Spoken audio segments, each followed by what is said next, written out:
What's poppin'? What the hell? No, we're not doing that. No, we are. Bigger footy. We're back, baby. Round 4. New look lineup. We've got Joshua Robert Moffat. Moff, the Carlton hater himself, is here. We'll touch on all things Collingwood Carlton. And we've got JJ down from the Fox's Den. Big thanks to our great mates over at Fox Friday Brewery. JJ, talk to me about the Fox Friday Den down there. You got the hat on, looking great. Yes. I'm deep in the den. It's dark, so I've got the big. What do you call those big round white lights? The makeup lights. Like a spotlight. Anyway, I think there's a real name for word. them off. But anyway, I am down here. I'm in the Fox's Den. It's school holiday, so I've got a 6-year-old on the couch. She's in love with a fishing YouTube channel, which is very, very random. A little concerned about danger potentially being involved as the father rather than me if she's that engaged in fishing. But I'm here. I'm in the den, and the footy was back. Speaking of footy, Patto, you played on the weekend. First up off a ruptured hamstring tendon. How did you go? Yeah, it was great to return to the field and ruptured my hamstring tendon last July. So I missed out on the grand final win for the mighty Sea Lake Tigers up in the North Central Football League, which JJ played in, and the boys went back to back. So it was awesome just getting back up there. I think, as an older player returning after being retired for 5 years, it's been great fun. I think the feeling you get after footy you can't beat. Like I think when you go for a run or something like that, it's good. You get the endorphins, but you mix that in with playing some footy, copping some bumps, having a good win, won by 50 points. Kicked a couple of goals. Probably should have been 3. I had a free kick 30 metres out, but Maxi, one of our small, younger live wire forwards, picked the ball up, sprinted into an open goal and hit the post, which was the big thrill for the day. There was that you could just hear the crowd just pissing themselves laughing. So we got a good moment there. But, got through it. Round 1. Did you get in the best? No, I didn't get in the best. I thought I was pretty solid though. I had I was probably just outside the best, but we had some new recruits come up and play pretty well, and some of the regulars there all put their hand up. So no, you don't. If you live and die by the best, then you're in a dangerous place because there's many other things you could do. I had one interesting moment where I took a mark in the forward line, and one of our midfielders got crunched as he kicked the ball. So then there was this huge melee that was happening, like about 5-10 metres away from me, and I'm standing there with the ball. I'm like, what do I do? Do I put the ball down and go join the boys in the melee, or do I have a shot for goal? And I'm looking at the umpire saying, "Have you stopped the clock?" And he's like, "No, hurry up! You've got to take your kick." So I panicked. Didn't have the shot, tried to pass it off, and didn't help in the melee. So that was a bit of a weird one. Are we big or not big on that? No, we're not big on that. Go back and kick the goal, Patto. What are you doing? Yeah, so I ended up turning it over, and there was like 6-on-6 down the other side of the field, whilst this huge melee just kept going on. But no, it was a great win. Yeah, it was good to get around it. What about you boys? How was your weekend, Moff? And obviously started back on Thursday night. Yeah, it did. Pretty quiet weekend. I was out with a few mates from work, but not as interesting as yours. So, what about you, JJ?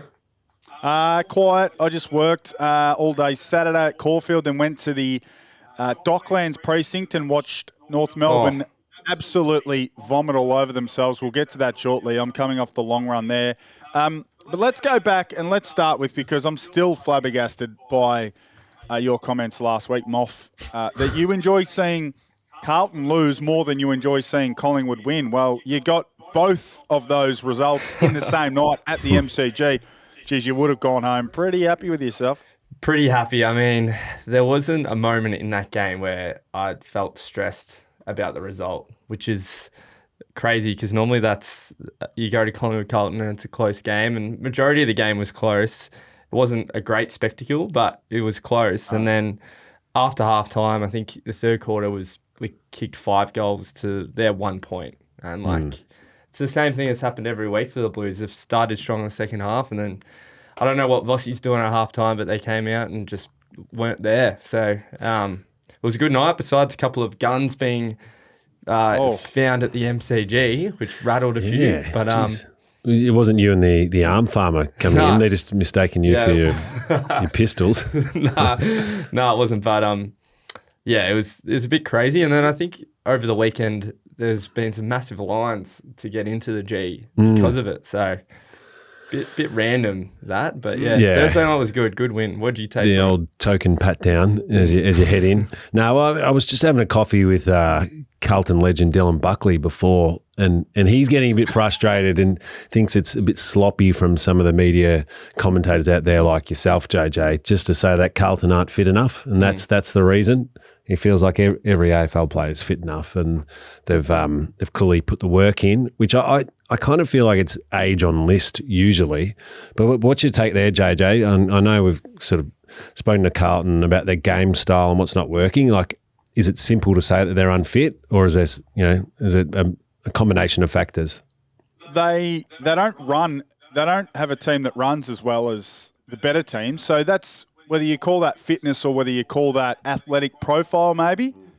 Maybe they don't have the athletic profile that other teams have. I'm looking at the selected 23 that they went with the other night, and there aren't many guys who really dash across the ground. You look at the teams that are really playing good footy at the moment, they've got 7 or 8 guys. Look at Hawthorn's team and how fast their small, medium forwards and wingers and those type of guys are. You can reel off 7 or 8 guys who can just fly around the ground. Carlton don't have that. They've got guys who, they're not plotters. They're just not quick. They don't cover the ground. So, I don't disagree. Look, I'm sure they're fit. In fact, I know they'd be fit. But their athletic profile doesn't stack up. And they simply have not been able to kick goals in the second half of their games or in the last quarter of their games. I think they've kicked 4 goals, maybe 5 goals in their 4 fourth quarters for the season. That is just despicable work. So I don't think we need to talk much about Carlton until something significant happens, and you get the feeling the more likely significant thing that might happen is some movement behind the scenes. Yeah. With Carlton and Melbourne, I know they're in the bottom 4. Do you think their list, their structure, they've probably got their 4 of 5 best players. If you line them up versus every other club in the comp, I think they'd be right up there. Are they overpaying too much at the pointy end of the list? Do we think is that one issue? So if you've got Curnow, Cripps, De Koning, Wiedering and Walsh, it's probably on paper the best spine. Yeah. In the competition. Yeah. And then obviously Harry there too. Yeah, Harry. Like in that. And then on Melbourne side, the Gawn, Petrarca, Oliver, Lever, May. Like, are they paying too much at the pointy end, and therefore it's one could be list profile and athletic profile of the bottom half of the side? I think there's no doubt they are top heavy, both those two teams. But that is also the spine for Melbourne, or that group for Melbourne is the group that took them to a premiership. I just think that those guys aren't performing as well as they did back then. Same with Carlton. I mean, Walsh is not the player we've seen over the past 4 or 5 years. Are shortened pre-seasons and injuries catching up with him? Is he not covering the ground like a few of his teammates that like we normally see? I just can't remember him going contest to contest this year that much like we've seen and loved from him. So, and they've got a big decision, haven't they, Carlton? De Koning, do you fork out sort of 1.5 to keep him? 1.5's going to have to probably be the number to keep him. So they're about to dive even further down that rabbit hole. Something has to give, I reckon, with their top 5 or 6 paid players. I wouldn't imagine if they paid De Koning 1.5, I wouldn't imagine they'll be able to keep all of those guys on $1 million, because Wiedering would have to be on $1 million. Walsh should be on or close to $1 million. Cripps has got 2 Brownlows, so therefore he's on $1 million. Curnow's $1 million player. And then you've got Harry Mackay, who's, if he's not $1 million, he's 900,000. So it feels like something will give with them at some point. Yeah. I think it's their recruiting of players from other teams. You have a look, the people in their spine, they've all drafted those players. But then you've got Adam Chera, who you brought on a big price tag. You gave up pick 6, who turned out to be Jaya Miss. You've got Adam Sard, Mitch McGovern, Hewitt, but Zach Williams as well. You picked up Zach Williams to play midfield, and now he's been tried as a half forward. They've sent him back to half back. What's your issue with Adam Chera? I reckon he's a great player, but I just don't think they've got what they've invested in him. Jai and Miss, I know you can't compare them, but he's a big price tag. He's probably on $850, and he's played 56 games, and I would love to know how many he's been in the top 3 players in those games. So he's probably been that more serviceable player. If you are getting paid that much, then you need to be up in the best each week. He's probably living and dying by the best. But no, we love Cherry. He's had a better year. He's a good Eastern Rangers boy. He was well coached through his juniors. I'm just coming back up there. Oh, and hang on. I don't know. I don't know. There's much more. I mean, Carlton just feel bottom 4, bottom 6 at the moment. No doubt about it. Which is what the ladder tells us. So I was at the Cattery the very next night. Didn't see that much there either. We don't need to spend too much time on it. We've done Melbourne to death. They scored 46 points. I mean, say less. Viney looked really average. We saw the vision of Petrarca coming off the ground looking incredibly frustrated, which only adds to the sort of speculation about, him and whether he's happy there and what they'll do. I spoke on this pod last week about, trading, 1 or 2 of the top 3 in that group with May, Petrarca and Oliver. The Cats were serviceable. They didn't blow me away by any stretch of the imagination, but wasn't much to see at GMHBA, boys. All right, well, let's talk about the game in the round. Gold Coast versus the Crows. And, the main takeaway was Riley Thilthorpe and Big Mac Andrew. Moff, I see you put the big or not big, or was that you that put it out on the socials on Insta? What was some of the responses around that duel in particular? Yeah, there was a lot of talk about Mac Andrew and Thilthorpe, their little encounter at the end of the game. But we'll touch on that in big or not big. But I want to hear your thoughts, JJ, on the game itself. I feel like Gold Coast 12 months ago, Dimmer said this 12 months ago, they would have probably lost that. So there's been some growth there. But what'd you say?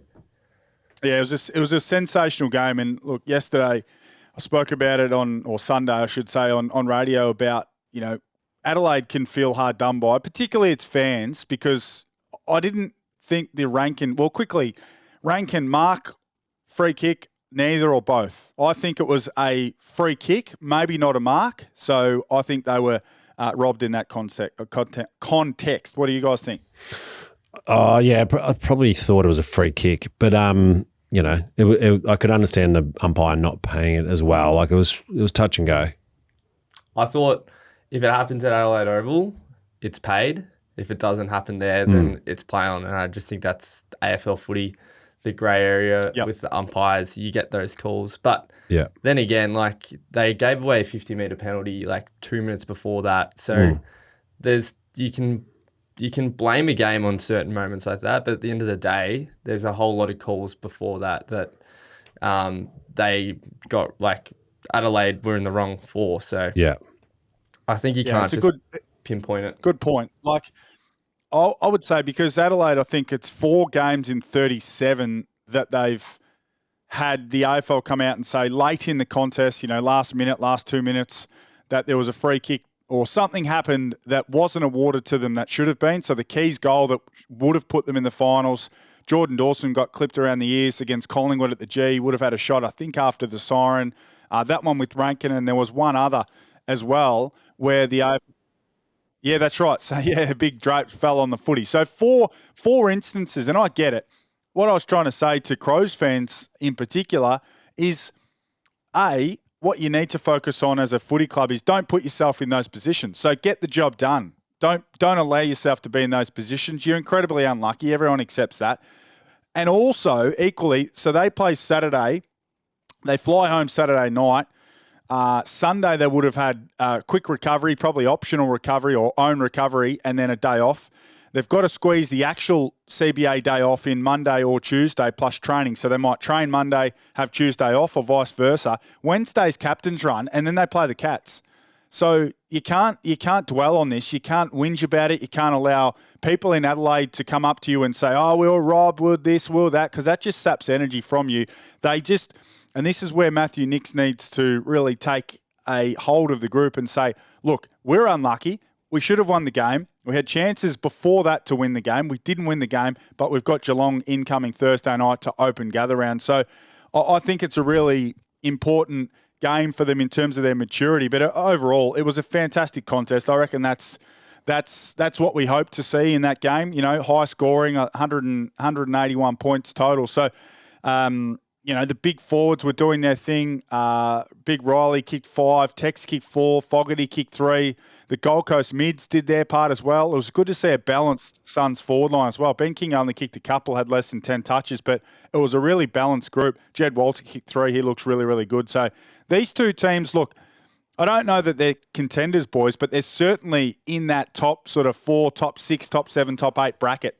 Yeah, fun teams to watch. I think it's a loser mentality and a weak sign of leadership if you talk about the free kicks or anything like that, or bring anything up. So if I was a supporter or player, I'd be saying, Nixie, just shut up. It's hard because you're going to get asked about it in the post game, and people can twist your words and blow it out to be a bigger focus than what it is. That's footy. Get on with it, I reckon.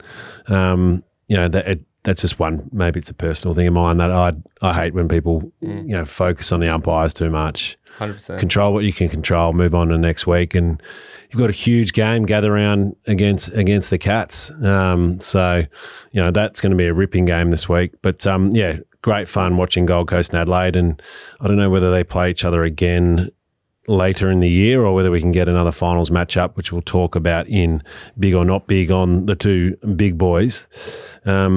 Now, Saturday night, North versus the Shawanees was an interesting game. I was driving back from footy, so I managed to listen to the radio commentary, which we had 200 Plus's own Nick Butler and Josh Jenkins on there. So keen for your views, JJ. How was it like working with old Butsy on there for the night?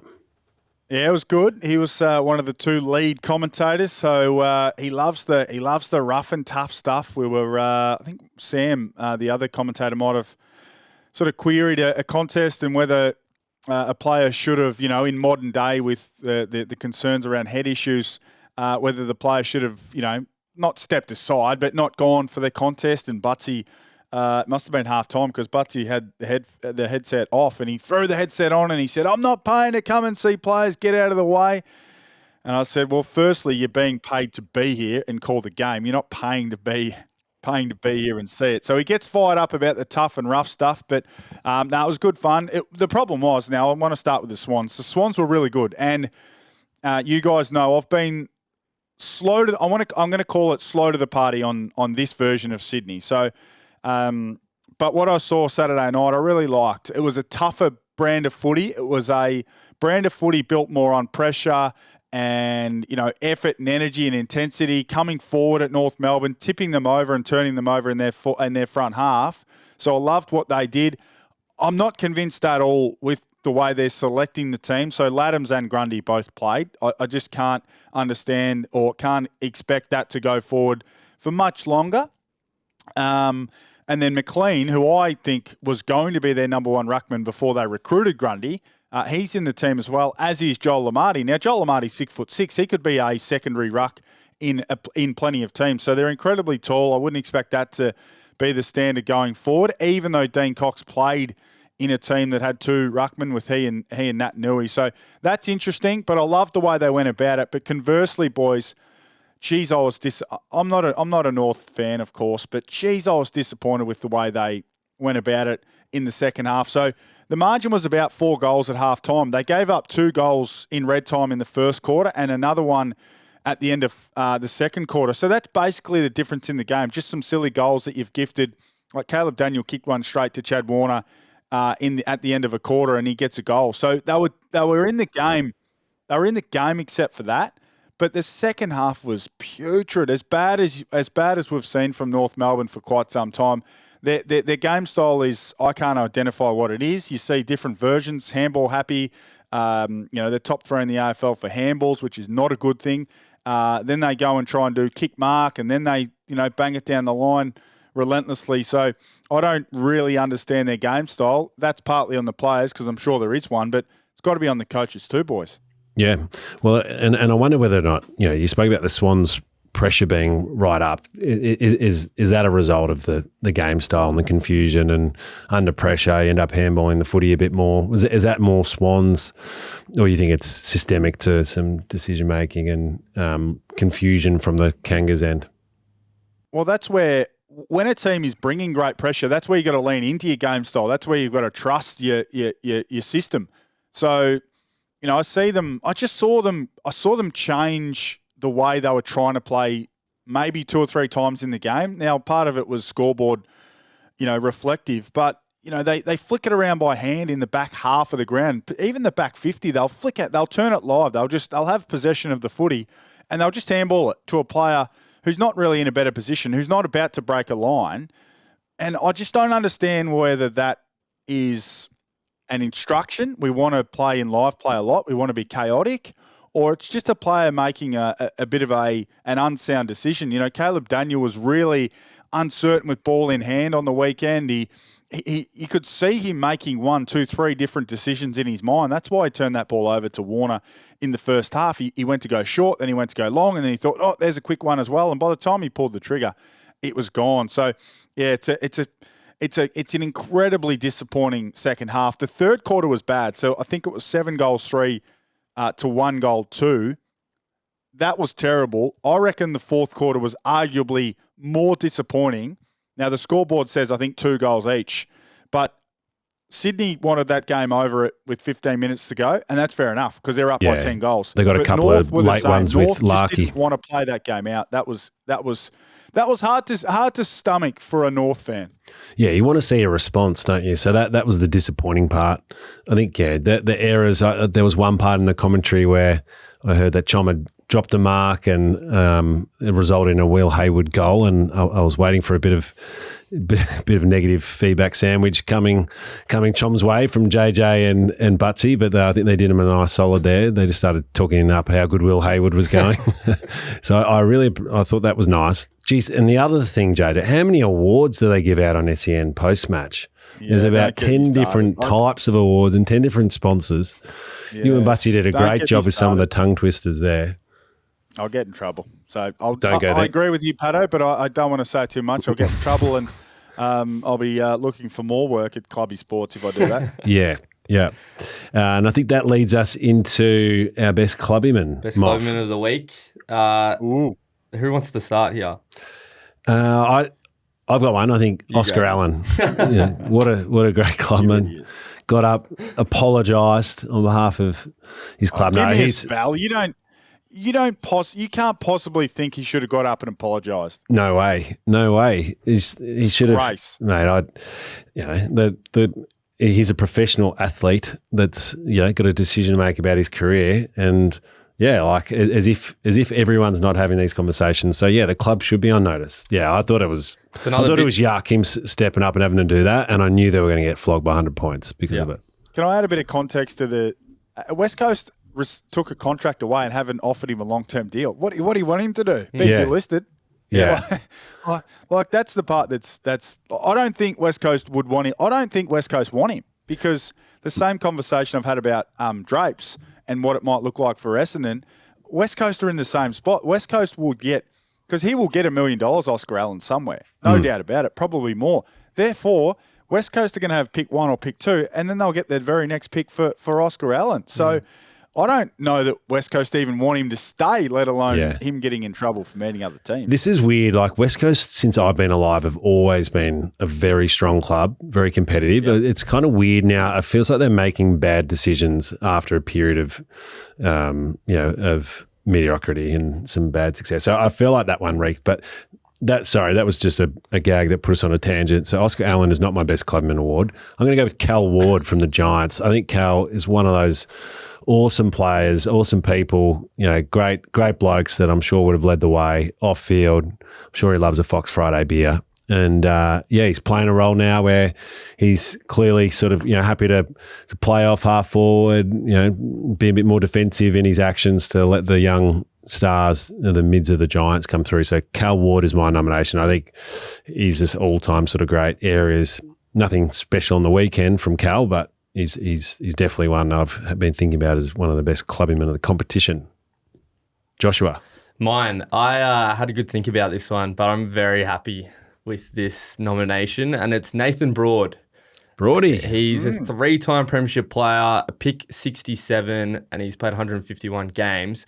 But the thing we love about Broady is while all these Premiership teammates have buggered off to go and chase some more success or get a bigger contract, Broady's stuck fat with the Tigers. And he signed on knowing what's ahead with a lot of the kids coming through, but loyalty is hard to find these days in the AFL sometimes when there's big bucks flying around. But Broady's been an absolute stalwart in that back line, and he's someone you'd love to play with. So amazing nomination. And Broady has actually done one of the greatest sort of acts for his teammates of all time. And you won't need to go into the details, but doing something like that for the boys, is up there. I completely agree. Broady, amazing. What do you reckon, JJ? Yeah, he'll be hard to beat. I've gone with Jake the Snake Lloyd this week. Back to his best in terms of his actual performance, 24 touches, 12 marks. But he just keeps on keeping on. I don't reckon his spot's guaranteed in the Sydney team anymore. You play a long time in your career. His spot's probably been cemented, guaranteed week to week for, 10 years. I don't reckon it is, and I don't reckon it was last year. So he looks really good. He's moved half-back, wing, back to half-back, back to the wing. So he's happy to move positions, and certainly a softly spoken guy. I don't know if I've really ever heard him speak, but does his job, 200-plus games, played in a few grand finals. Don't think he played in the 2012 Premiership. It's a fair while ago now, but he's my nomination. That's a good one. I think best clubbyman, when you see the reaction of when a best clubbyman kicks a goal, you see the feeling. And I reckon whenever he kicks a goal off back, like everyone gets around him. That's something for me. The last week, and so everyone I've nominated for best clubman has won so far this year, boys. So I think you've done a great job of putting your case forward. So we'll put that out again on socials. So Nathan Broad for Moff, I've gone with Cal Ward, and JJ's gone with Jake Lloyd. And last week, Mason Wood won, and we had some response from Mason on Insta. He did respond. Just to go to the votes, it was very tight. It was Mason Wood 37%, and then Dylan Moore 32%, and Harris Andrews 31%. So we're picking quite even talent here. But Woody saw that we had shouted him out, and he said, "Thanks, guys. Don't know what this means, but if Chom has had a hand in it, I'm all about it." Yeah, how good. Yeah, well, that just shows you he's a great bloke and a well-deserved best clubbyman nominee. We'll just keep cracking away on that. We're starting to build together a great list of best clubbymen. I'm not sure what we're going to do with it at the end of the year, but if you're a listener out there and you want to sponsor it, it's definitely live. So we'll just get a good prize. We just want to keep building this award as something the players want to win.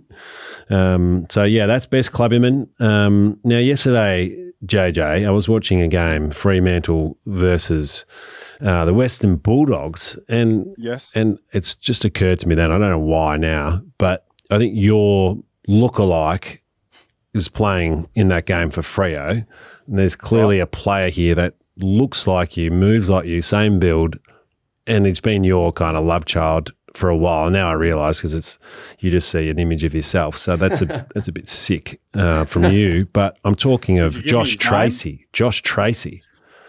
Well, I just respect an emerging superstar, Adam. Don't think he necessarily looks anything like me, to be honest. We share the same first name, but Josh is a very popular name, as those who listen to Bigger Footy would be well aware, particularly on last week's show, particularly at the end of the show. Yes. But he's a beast. He's gotten himself a lot fitter. He's from the Swan Hill region, so from a similar area. I used to play footy against his dad when I was coming up through the ranks. Kieran, I think Kieran is his dad anyway, certainly a relation. Kieran Tracy, the little back pocket. He's a big unit, he's isn't he? emerging into a genuine superstar. Yeah. And look, I think there was a better forward at the other end of the ground playing for the Dogs, but certainly in the winning team, Josh Tracy did the job. 15 disposals, 8 marks. He laid 3 tackles. That's what I love about him. He's a top 5 ranked key forward in terms of pressure. So he does everything. He does a little bit of absolutely everything. So I reckon he's a smoky for the Coleman and a smoky to be All-Australian this year. Yeah. I think Freo now starting to get their mojo. I'm feeling confident about Freo to win the flag now. Shy Bolton starting to look sizzling. They've got the mids like Sarong, high disposals again in this game. They look to play a bit more aggressive and attacking. I think they did open themselves up a bit the other way, but Fredericks kicked some great goals, some snaps, and I don't know. I reckon Freo are looking dangerous. That was a sort of top 6 side performance for mine on the weekend. But they have also lost to Geelong by 78 points, Sydney by 3 points at home, and only beaten West Coast and the Dogs. So well, you haven't invested a good like side that, and beaten them yet. Well, there'll be a lot of plumbers out there that have just played round 1 on the weekend, and it was a rude awakening for them. So I think let's wipe round 1. It was down at Geelong. They were stiff. Sydney are coming good. So well, we're at the 4-week mark now. So I think the Dockers are going to be ones to contend with. Anything else from that game you wanted to touch on? Well, Sam Darcy, we've got to talk about him. I mean, he's a 21-year-old key forward, just absolutely dominating the game. At 21 disposals, 11 marks, kicked 5 goals straight. He takes contested marks all over the place. To be able to win that much of the footy is quite remarkable. He had 4 contested marks, took 6 marks inside forward 50. He is just an absolute handful. Fremantle have got some really good, tall key defenders, and they work well together. They had no answer for him. So he is remarkable. Aaron Norton just needs to get going so he can be, more of a foil for him. Norton had a really good round 1, 17 disposals and 3 goals. Has done nothing. Has only kicked 2 goals since. The goal he kicked against Carlton was really fortuitous, the mark and the goal. So he's done next to nothing, Aaron Norton. They need to get him going. But, Sam Darcy deserves some love. Freo, I've got Richmond next week in the Barossa. So there's a great opportunity for them to get another win, get ahead of the ledger and bank another 4 points and maybe even get some percentage as well. That's what I loved. Yeah. Don't think we need to spend any time on GWS and West Coast, except when you get the opportunity, go and drill a team because, getting 12%, 8% on the ladder is like another win. Yeah. You can almost go and win 2 games in one because you get your 4 points for the win. But if you can win by 70 or 80, keep the other team to a low score, it gives you so much of an advantage at the end of the year for your percentage. Who has the better career, Sam Darcy or Luke Darcy? Sam Darcy. Sam Darcy, comfortably. Yeah. How good could he be? Well, could you say he's going to be the next face of the AFL like Buddy was for 10 years? This kid is 21, like you said, JJ, and ripping games apart. He's only going to get better. Good-looking rooster too, I think. He's got a bit of swag. He's got the father-son, tradition there. I think he is an emerging, face of the game. I back that in. Yeah, definitely. Sky's the limit. He's well-known, from a well-known family. He's got the pedigree. It doesn't have a weakness in his game. He honestly does not have a weakness in his game. He's clean below his knees. He's the tallest key forward that's probably ever played the game, alongside like a Paul Salmon, who was at times a permanent ruckman. So he is there was I heard some criticism about. Don't know if they were criticising us particularly, but we were a part of it, calling him the Aussie Wembanyama. The comparison is because he's not like Victor Wembanyama, but he is what Wembanyama is to the NBA. No, we've never seen someone like Wemby come to the NBA. I don't think we've ever seen someone like Sam Darcy come and play in the AFL. A, at his age, B, at his size and athletic profile, and C, his impact already. He's quite phenomenal. Yep. The Port versus Saints game was a good hard-fought game, close game. My favourite player, Mitch Owens, is in the ruck now. Fuck, he's just gone to another level. Just when you think you love a player, and then he starts appearing in some ruck contests. So we love Mitchito, and I think the Saints Are the Saints the real deal, or are Port just got a few holes? No, they got holes. They got more holes than a slice of Swiss cheese. Adam, they've got big problems. Their forward line's a complete mess, except for Mitch Georgiades. Their midfield's not functioning like it did last year. Connor Rosie's had a really down fortnight. Not sure what's going on there. His performance against Essendon was just straight up quirky. He wasn't much better against St Kilda. They were never really in the game. They got blown away in the first quarter, the Power, and I thought they'd make a run, and they kind of did. They got back to, I reckon they got back to single digits in that last quarter or late in the third perhaps, and St Kilda just kicked a couple of goals that sort of sealed the deal. So it was 6-4-40 to 2-4-16 at quarter time. That's the ball game. That's all she wrote. So I just cannot wait. I know we're jumping ahead. I cannot wait for Sunday night, 7:20, Port Adelaide versus Hawthorn. I can smell blood in the water, and I'm telling you now, Hawthorn can smell blood in the water on the back of the semi-final last year. Ken Hinkley's words to Jack Ginnivan, James Sicily took offence. Sam Mitchell's a fiery character. I reckon Hawthorn will bring their absolute best to the table. And if that's a bloodbath, then the Ken Hinkley, Josh Carr situation will get real noisy real quick. The other thing that's crazy about this Port St Kilda game, it was only 8 weeks ago when they last versed each other. I know it's the pre-season, but Port beat St Kilda by 44 points that day and just looked like all over them, thrashed them. And then 2 months later, Saints are going to Adelaide and knocking them off. So. Yeah, I think you're right. I think the Hawks are going to be so fired up, coming off a bye, set up to really attack them this week. So yeah, can't wait for that game. And yeah, I think it's going to be a real challenge for Ken. He's going to make sure he gets the boys up and ready to go. But you would think they would with gather round. You would think so, but I mean, you can be wound up as you like, but if you ain't got the cattle and you ain't got the talent, then you simply you can't compete at some point. So I just reckon that's one where I'm not saying it'll be it won't be 40 or 50, but I could if you come to me and said, look, you fell asleep at 7:10 on Sunday night, the kids have worn you out, gather round's got the better of you. Oh, by the way, Hawthorn beat Port by 55 points. I'd say, yeah, right. I was worried that could happen. Yeah. No, I think that's an absolute lock. I'm all in on the Hawks. Big or not big, Moff? What do you got for us? Big or not big? First one, off the bat, Mac Andrew versus Riley Thilthorpe. Big or not big, Patto? I'm not big on people running their mouth if they haven't had a great game versus someone who's kicked 5. So I think Mac Andrew getting a bit lippy. I don't personally like it. I was wondering what he would have been saying. So I'm curious on that. But Mac's he's $1 million man now. So maybe he doesn't care. But I would say not big on chirpy players that haven't had a good game, mouthing off. I think you got to back it up on the field. But as a fan, I'm big on a bit of rivalry and spite. Yeah, it's good. Gets us talking, gets some passion in it. Just like that Ken and Hawthorn stuff from last year. It's going to be built up all week this week. We do love that. So, yeah.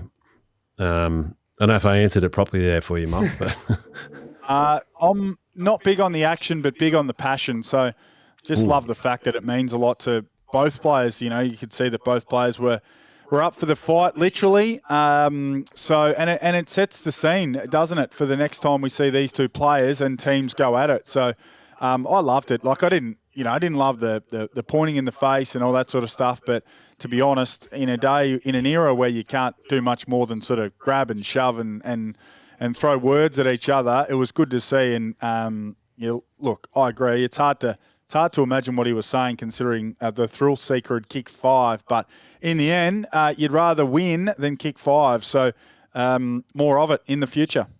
Yep. Love it. All right. Lobster's new haircut. That's Rory Lobb. Big or not big? Not big. What's wrong? He looks like a goose. Wow. But there's a bit of theatre. A bit of theatre, have a bit of personality on the field. I'm fine. I don't like judging people like that. He can do what he wants. But he asked me if I'm big or not big, and I'm not big on it. I'm not big on the haircut. The actual haircut looks comical. He looks like a complete lobster, funnily enough. Yeah. But like, who cares? I mean, Yeah. I think it's a great example of coaches that are like in absolute control of what the modern players are like. Like, there's probably two. Like Darcy Fogarty just went and got a tattoo of a beer on his arm for gather round as a promotion. And clearly, he's getting paid. Yeah, how much is he getting for that?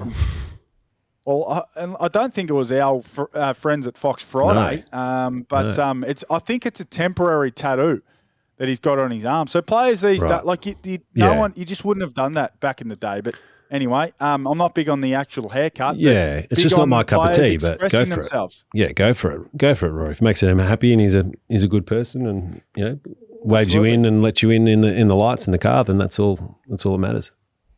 Beautiful. Next one, West Coast treatment of Oscar Allen. We've already touched on this a little bit, but I'm not big on West Coast at the moment. I think they're a bit of a rabble. So pathetic from West Coast. Pathetic. Beautiful. Big or not big, Michael Voss being the right man for the job. Yeah, I'll stick with. I'm big on him. I like him. I don't know enough about him in terms of tactics or what his angle is as a coach. Is he a tactician? Is he an inspirer? Is he a man manager? Don't know. But I mean, we've been down this path at Carlton. We've moved coaches on time and time again. Yeah. So, how many when's enough? When is it something else other than the coach? I was happy you got a second chance because I think every coach will coach better second time around. I don't know whether it's the club or Vossi. For me, he looks like he's an inspirer versus tactically being a great coach. But, mate, like you go back to players that you respect for their playing career, and I think instantly you'd want to run through a brick wall for him. But, yeah, I'm a bit worried he's not necessarily going to be there long term at the moment, so probably not big. All right, so the next one I'm big or not big are actually going to put into a new sting. I've taken that from Josh Carp last week. So can you hit the sting, please, Moff? Gee, those snags look yum. Oh, careful, it's hot. Why are they so hot? Because they're under the grill. Under the Grill is back. Second week here on Bigger Footy. And Under the Grill is the use of the word fundamentals. Now, Josh, you are guilty of this as well. And once I heard it come through the commentary with you and Butsy on Saturday night, it made me vomit a little bit in my mouth. They just got to get the fundamentals right. Rat Face is always texting us through the fundamentals about Melbourne and what they're doing wrong at the moment. Is there a more overused buzzword in AFL footy right now than the term fundamentals? It just used to be the basics, got to do the basics properly.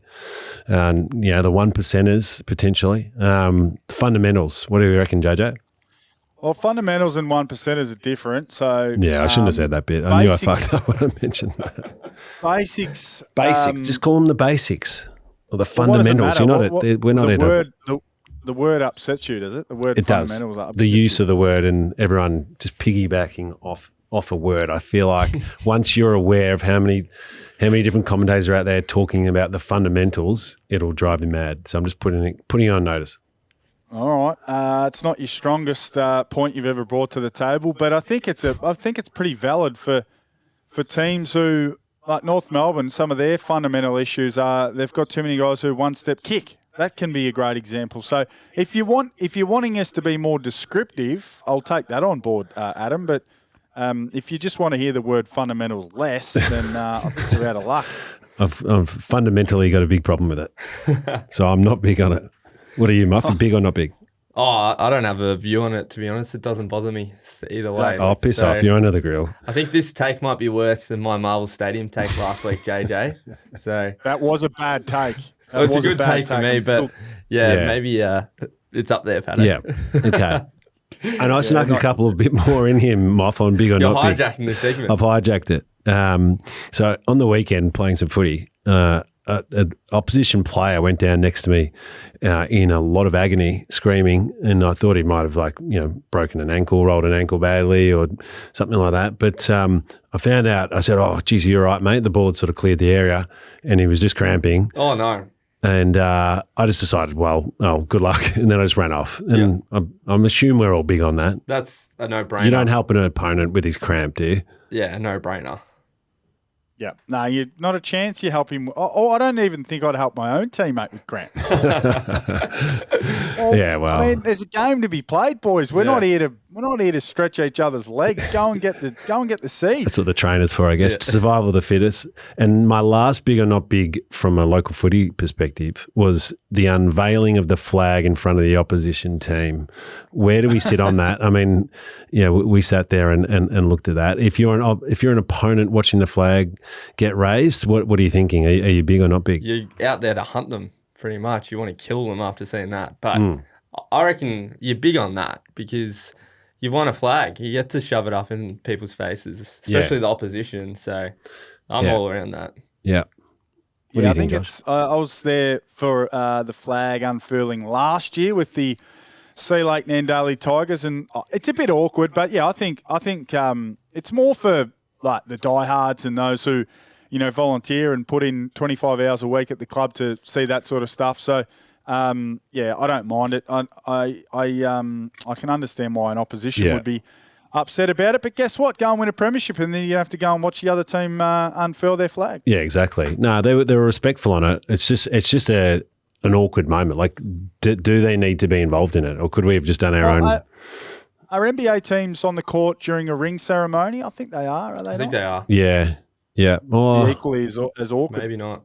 I don't know. Yeah, let's have a look at that. Anyway, that was big or not big. And now we had our Fox Friday first sip tip last week, Moff. JJ did it from the Fox Friday den. And how did you go with your prediction, Josh? Couldn't even tell. I think I had Jeremy Cameron kicking 8 goals. Yeah. So I think he was about 7 shy. Yeah. Yeah, that was crazy. You should have said Jesse Hogan. You would have been home. But Moff, do we have a winner? Yeah, well, we do have a winner. This one's closest to the pin. Lockie Harding. He said Lockie Harding. That's a bit controversial. This could be controversial, JJ, because Lockie Harding is actually one of my mates. But we've looked at the comments today, me and Patto actually picked this one out, so I didn't help him there. And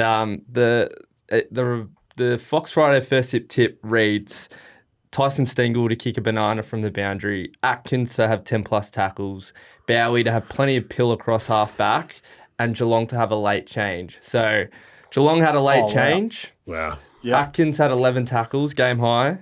Bowie had 20-odd disposals off half back, and Stengel kicked a set shot from the pocket. So it wasn't quite a banana, but... It's pretty amazing to get a late change. With that. I'm comfortable with that. That's pretty damn good. Like Atkins to get more than 10 tackles. I know he's done it every game this year, but it's still a pretty good number, a pretty good choice there. And the late change as well. Because Chris Scott come out and said there wouldn't be a late change.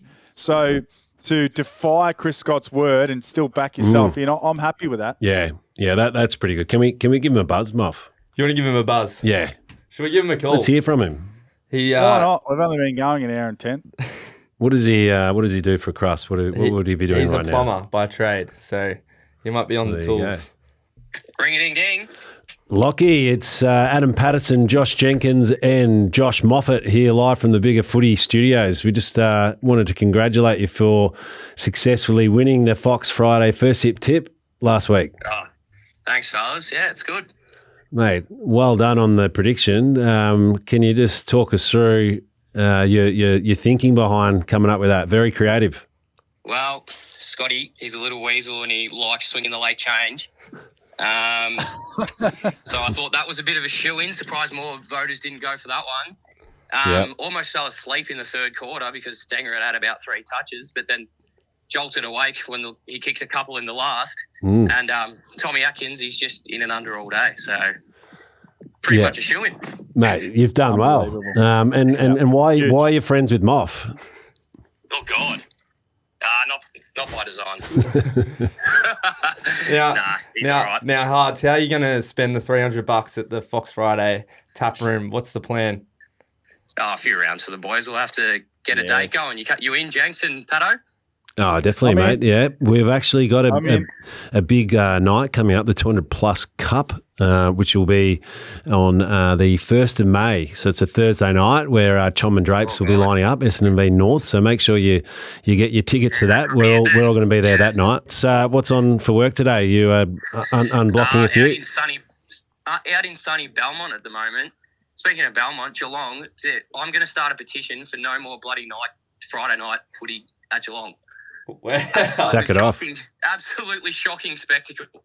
Yeah, it was, wasn't it? What's going on, but that was one of the most boring games I've ever had to sit through. Yeah, get it under the roof at Marble, I think. I'd be playing the D's for that. Yeah, I got the 300, so yeah, it's not all lost. Oh, well done, mate. Plenty of Fox Friday beer coming your way with a nice voucher there. On your lot. On you, boys. On you, mate. Appreciate the support. Well, there we go. Lockie, one of your mates, Moff. So if we find out there's any rascal business with you and this, then it's all above board, all clean. Yeah, so there'll be a full audit of the books. Rick and the crew down at Fox Friday will not be taking that lightly. So let's. You still have to predict it with these things, Patto. So like at the end of the day, you have to get the prediction right. So encourage everyone to get involved. We only had about 45 last week, so there's a good chance of winning. Get your tips in, and it's a bloody good voucher and good prize to happen every week. So bloody oath. All right, we'll gather around next week. What's everyone's movements? I'm trying to bail on gather round, to be perfectly honest. So we shall see. At this stage, I'm going to Adelaide and Geelong. For the, I call it the Jenkins Cup. Most people probably call it the Ronnie Burns or the Dangerfield Cup, but it's up to you. I'll let you decide. I'm going to that game, and then I've got to call the game in the Barossa. I think it's Gold Coast and North Melbourne in the Barossa. So looking forward to that. I was on the Sunday game at Norwood as well, Brisbane and St Kilda and GWS, but I think we'll be travelling home. But overall, boys, I'm trying to bail on gather round, so that's where I'm at. There we go. Well, Moff, we're heading over on Wednesday. Yeah, we're actually bunking together, me and Patto. So, oh wow, they couldn't get an extra room, so we're in the Queen bed together for 4 days. Going to be interesting. Yeah, top and tail, I'd say, or. Big spoon or little spoon?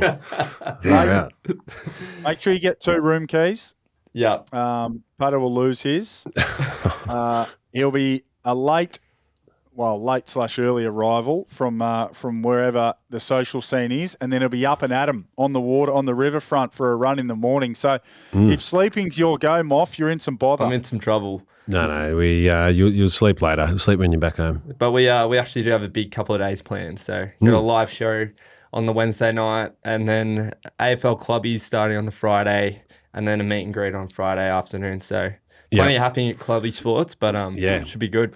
Last year I went to gather around, and Flanas and I actually had a very large night one night, and Flanas was in his full gather around guy outfit. Out on the town, getting photos with everyone. I just realised that was him. Celebrity, like real celebrity over there. So we might check in with Flanas next week, get him back on and hear how he went. Even he'll be hungover, severely hungover, but you should see him in his element. I was walking down the street outside Norwood's footy ground last year, and Peter Malinauskas literally chased Flanas down to have a photo with him. Wow. So he's a big deal, mate. He's everything over there. He'll walk around the hill, get photos with everybody, gather around guy, and well done, Flanas. He's supplied us with a lot of good info for this show too. So, and before we go, over and under on content creators stopping in stall to run 100 metres. Yes, wow. There could be a bit of that. Yeah, no, they've been popping up left, right, and centre. So yes, get something original. What would you do, JJ? I'd detour to the Blue Lake in Mount Gambier and have a beautiful look at the Blue Lake, the bottomless lake. Yeah, I saw Darcy Moore having a good swim over there. Yeah, maybe. What swim where? At the Blue Lake. You can't swim at the Blue Lake. Yes, you can. Yeah, the clubby crew swam over there recently. What? Yeah, no, you can. Didn't think it was accessible. Isn't it a volcano? No. I think there's a little blue lake that you can swim in, which you can go and do some flips. So anyone driving over to Gather-Round, check out the little blue lake. Check out Dill Buckley's Insta. It's worth jumping in. And but listen to it's a Bigger great Footy. week. You've got 8 hours in the car. We've just filled an hour in for you. So there you go. Bob's your uncle. Thanks for coming. Beautiful. Yeah, exactly. No, I can't wait. Gather-Round's is amazing. So the footy should be great, and we'll be back next week to review it all. Beautiful. All right. Thanks, team. Good work, Thanks, boys. JJ. Thanks, boys. No worries.